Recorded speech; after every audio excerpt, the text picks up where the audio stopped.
할렐루야. 오늘도 하나님의 은혜와 평강이 여러분 가운데 함께 하기를 축복합니다. 오늘도 주신 말씀 가운데에서 나에게 주시는 하나님의 말씀을 듣는 은혜로운 시간이 되기를 축원합니다. 이 시간 하나님께서 우리에게 허락해 주신 말씀은 호세아 9장 10절에서 17절 말씀입니다. 내가 이스라엘을 처음 만났을 때에 광야에서 만난 포도송이 같았다. 내가 너희 조상을 처음 보았을 때에 제철에 막 익은 무화과의 첫 열매를 보는 듯 하였다. 그러나 바알볼에 이르자 그들은 거기에서 그 부끄러운 우상에게 몸을 바치고 우상을 좋아하다가 우상처럼 초악해지고 말았다. 이제 에브라임은 새와 같은 꼴이 될 것이다. 에브라임의 영광은 새처럼 날아갈 것이다. 아기가 태어나는 일도 없고 여인들이 임신하는 일도 없고 아기를 낳는 일도 없을 것이다. 이미 낳아서 기르는 자식들은 내가 빼앗을 것이다. 한 아이도 살려두지 않을 것이다. 내가 이 백성을 버리는 날에 재앙이 이 백성에게 닥칠 것이다. 내가 보기에 에브라임은 아름다운 곳에 심긴 두로와 같습니다만 에브라임이 제 자식들을 살인자에게 끌어다 주게 되었습니다. 주님, 그들에게 벌을 내리십시오. 주님께서는 무슨 벌을 내리시고자 하십니까? 아이 베지 못하는 태를 주시고 젖이 나지 않는 가슴을 주십시오. 이 백성의 온갖 죄악은 길갈에 시작된다. 내가 그들을 미워하기 시작한 것도 길갈에서다. 하는 짓이 악하니 그들을 나의 집에서 쫓아내겠다. 다시는 그들을 사랑하지 않을 것이다. 대신이라는 것들도 모조리 나를 거슬렀다. 에브라임은 그 밑동이 찍혀서 뿌리가 말라버렸으니 열매를 맺지 못할 것이다. 그들이 자식을 낳는다 하여도 그들이 낳은 귀여운 자식들을 내가 죽게 할 것이다. 백성이 하나님의 말씀을 듣지 않으니 나의 하나님이 백성을 버리실 것이다. 그 백성은 만민 사이에 떠도는 신세가 될 것이다. 아멘. 제가 어느 날 저희 아이들이 노는 모습을 보면서 얼마나 사랑스러운지 정말 너무너무 사랑스러워서 생명을 바쳐서 아이들을 사랑해야지라는 마음이 들다가 문득 이런 생각이 들었습니다. 내가 우리 아이들을 이처럼 사랑하는 것처럼 내 부모님들도 나를 그처럼 사랑했겠지라는 생각이 비로소 들었어요. 아니, 그 어려운 때에 나를 더 사랑했겠지라는 생각이 들자 정말 부모님에게 죄송한 마음이 들었습니다. 그런 생각이 들자 조금 후에 곧바로 드는 생각은 그런데 나를 그처럼 사랑하는 부모님처럼, 아니 부모님보다 더 나를 사랑하시는 분이 계시니 그분이 하나님이시라는 사실입니다. 이사야 49장 15절 말씀에 어머니가 어찌 제 젖먹이를 잊겠으며 제 태에서 낳은 아들을 어찌 긍휼히 여기지 않겠느냐. 비록 어머니가 자식을 잊는다 하여도 나는 절대로 너를 잊지 않겠다. 어머님보다 더 나를 사랑하시는 하나님, 아니 나보다 나를 더 사랑하시는 하나님, 그 사랑의 감격에 생각이 들자 가슴이 뭉클하고 목젖이 아파오면서 울컥한 그런 마음이 들었습니다. 성도 여러분, 여러분의 자녀들이 정말 사랑스럽고 귀엽습니까? 그때마다 우리 부모님은 이보다 더 나를 사랑했다는 사실을 생각해야 됩니다. 여기에 미쳤으면 더 나아가셔서 여러분의 부모님처럼, 아니 여러분의 부모님보다 더욱 더 여러분을 하나님이 사랑하신다는 사실도 기억하게 되기를 축복합니다.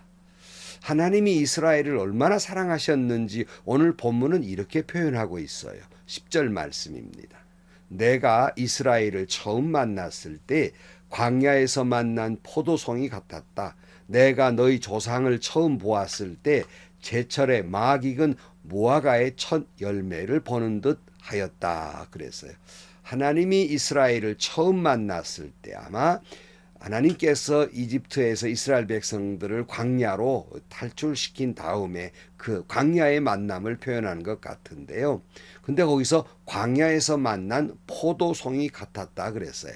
여러분, 아무것도 없는 사막 같은 허벌판, 목이 마를 때 거의 불가능하게 생각하는 포도송이를 거기에서 만났다면 여러분 얼마나 기뻤겠습니까? 마치 이스라엘을 보는 하나님의 마음이 그런 심정이라는 거예요. 막막한 사막 한가운데 포도송이를 만난 것처럼 그렇게 기뻤다는 말씀이에요. 뿐만 아니라 그 조상들을 만났을 때에도 무화과 나무의 첫 열매를 보는 듯 했다. 이 말은 무화과 나무의 처음 열매를 맺었다면 앞으로 맺어질 열매에 대한 기대가 있었겠지 않겠습니까? 아직도 열이지만은 좀 볼품없게 그렇게 열매가 맺었지만은 더욱 기쁘고 기대에 찼었다는 말이죠. 여러분, 여러분의 자녀들이 처음 태어났을 때를 기억하십니까? 얼마나 신비스럽고 그리고 사랑스러운지, 그 아이를 위해서 생명을 다 바치며 사랑하고 싶은 마음이었지 않겠습니까? 어린아이, 이제 갓난아이는 엄마 아빠가 없이는 살 수 없는 연약한 존재이기에 더 사랑스럽고 더 돌보고 싶은 그런 마음이 들지 않습니까? 뿐만 아니라 이 아이가 앞으로 어떻게 자랄지 그렇게 기대에 차지 않아요. 그래서 뭐 돌이 되면 우리가 돌잡이 하잖아요. 뭐 연필을 지우면 이 아이가 공부를 잘하려나? 또 그리고 그 아이가 청진기를 들면 이 아이가 의사가 되려나? 사실은 기대 밖의 일들이 많지만은 부모는 조금만 뭘 잘하면 이 아이가 뭘 잘하 많은 기대에 벅찹니다. 바로 하나님이 이스라엘을 처음 보았을 때 그렇게 사랑하셨고 그렇게 기대하셨던 것처럼 하나님이 저와 여러분을 그렇게 사랑하시고 그렇게 기대하고 계시다는 사실입니다. 그런데 이처럼 사랑했던 이스라엘 어떤 모습이었나? 하나님의 사랑을 철저하게 배신해요. 오늘 10절 하반절에 보면 그러나 바알 부올에 이르자 그들은 거기에서 그 부끄러운 우상에게 몸을 바치고 우상을 좋아하다가 우상처럼 추악해지고 말았다. 그처럼 하나님이 이스라엘을 사랑했는데 바알 부올에 이제 거기서 새처럼 하나님 훌 떠나버리고 우상 숭배를 해버리고 우상처럼 추악해져 버리고 말았다는 거예요. 그들은 하나님은 그들에게서 영광이 떠나가 버리고 그리고 그들의 영광도 그처럼 새처럼 날아가 버리고 말았다는 사실입니다. 11절입니다. 이제 에브라임은 새와 같은 꼴이 될 것이다. 에브라임의 영광은 새처럼 날아갈 것이다. 아기가 태어나는 일도 없고 여인들이 임신하는 일도 없고 아기를 낳는 일도 없을 것이다. 이미 낳아서 기르는 자식들은 내가 빼앗을 것이다. 한 아이도 살려두지 않을 것이다. 내가 이 백성을 버리는 날에 재앙이 이 백성에게 닥칠 것이다. 내가 보기에 에브라임은 아름다운 것 심긴 두로와 같습니다만 에브라임이 제 자식들을 살인자에게 끌어다 주게 되었습니다. 주님, 그들에게 벌을 내리십시오. 주님께서 무슨 벌을 내리시고자 하십니까? 아이 베지 못한 태를 주시고 저진하지 않은 가슴을 주십시오. 그랬어요. 하나님이 뭐라고 말씀하십니까? 그의 영광이 새처럼 날아가 버릴 것이고 아이들에게 하나님께서 그에게 아이를 베는 그런 여인도 없을 것이고 아이를 낳는 일도 없을 것이고 아이들은 살려두지 않을 것이다 라고 말씀하는데요. 하나님이 멀쩡한 아이들을 죽이겠다는 저주하겠다는 말이 아니라 하나님이 그들을 내버려 두면 그들이 악한 길로 걸어가서 자연히 자녀들이 죽게 되고 망치게 된다는 말이에요. 무슨 뜻이에요? 그들이 하나님을 떠났으므로 하나님의 영광이 하나님의 은혜가 떠나게 되고 그런 순간 그들은 자신도 그렇고 자녀도 그렇고 저주받은 자들이 된다는 말이에요. 제풀에 그렇게 된다는 말씀입니다. 제멋대로 놔두면 제멋대로 그렇게 돼버리는 거예요. 이들이 하나님을 떠나 남편의 품을 떠난 다른 남자 품에 가버린 고멜과 같이 그렇게 음녀처럼 되어버린 결과가 그럼 네 멋대로 살아봐라 하고 내버려 두었을 때 은혜와 영광이 떠났을 때 그처럼 비참한 결과가 오는 것입니다. 15절입니다.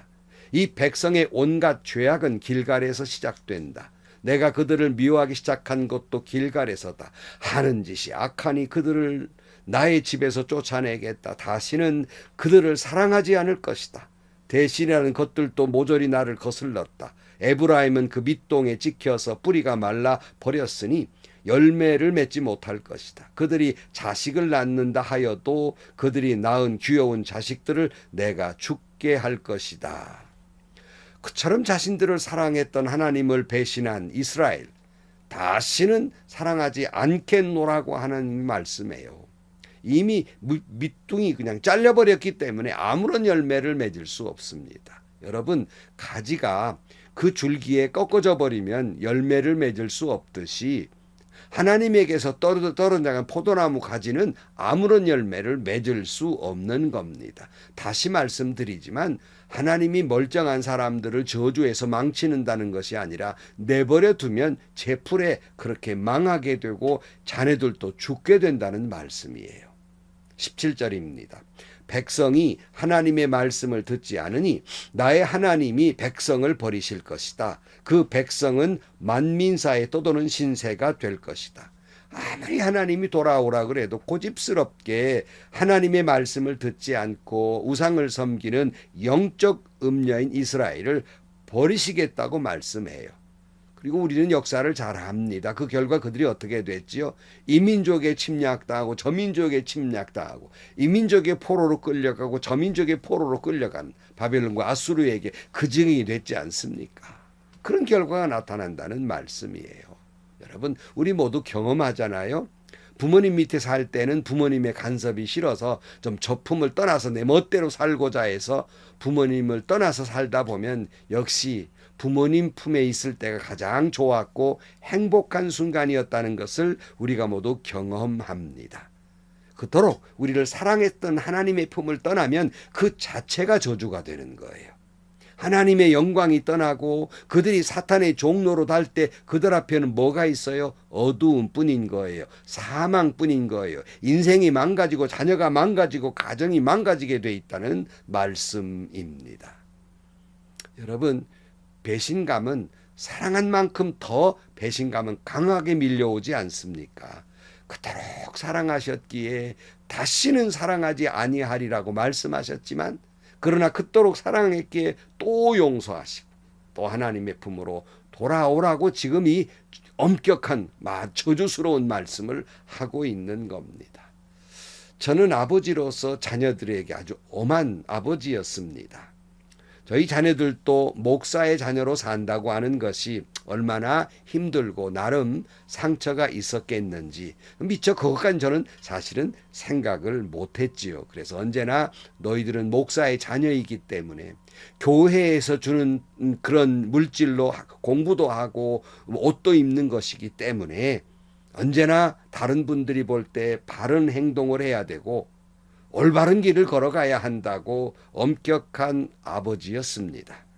그렇다고 제가 자녀들을 나의 소유물로 알거나 미워서가 아니라 먼저는 하나님을 사랑하고 교회를 사랑하고 자녀를 사랑하기에 더욱 엄격해졌던 것 같습니다. 하나님도 우리의 죄에 대해서 엄하십니다. 그래서 심판의 말씀을 하십니다. 그렇다고 해서 우리를 미워해서 하시는 말씀이 아니라 우리가 하나님의 자녀로서 거룩한 백성으로서 구원받은 백성으로 살아가야 하기 때문에 이 땅의 빛과 소금이 되어야 하기 때문에 엄격한 말씀을 하시고 심판의 말씀을 하신다는 말씀이에요.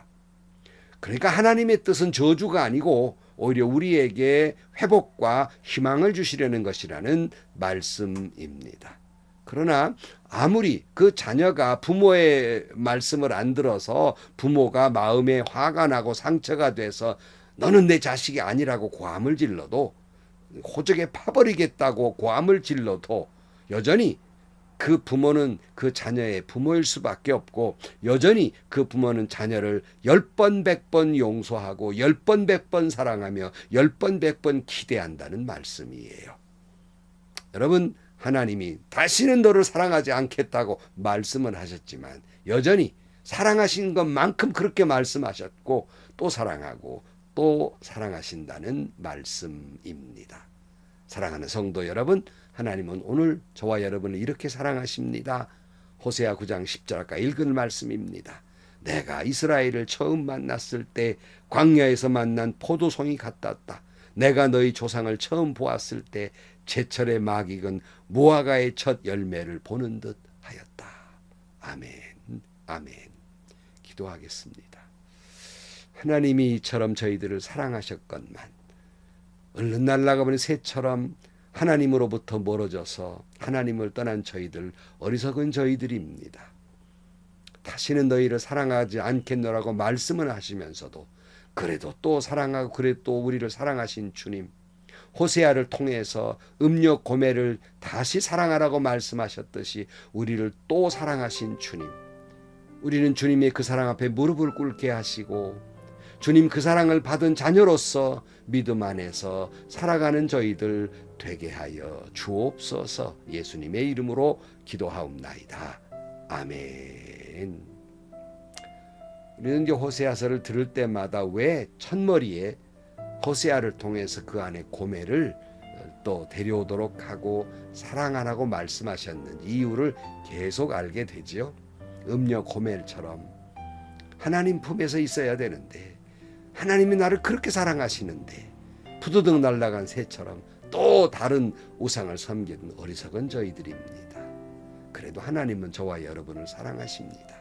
광야에서 만난 포도송이처럼 처음 익은 무화과 열매처럼 우리를 사랑하시고 또 사랑하신다는 사실을 기억하면서 하나님의 거룩한 백성으로 살아가는 여러분들이 되시기를 축복합니다.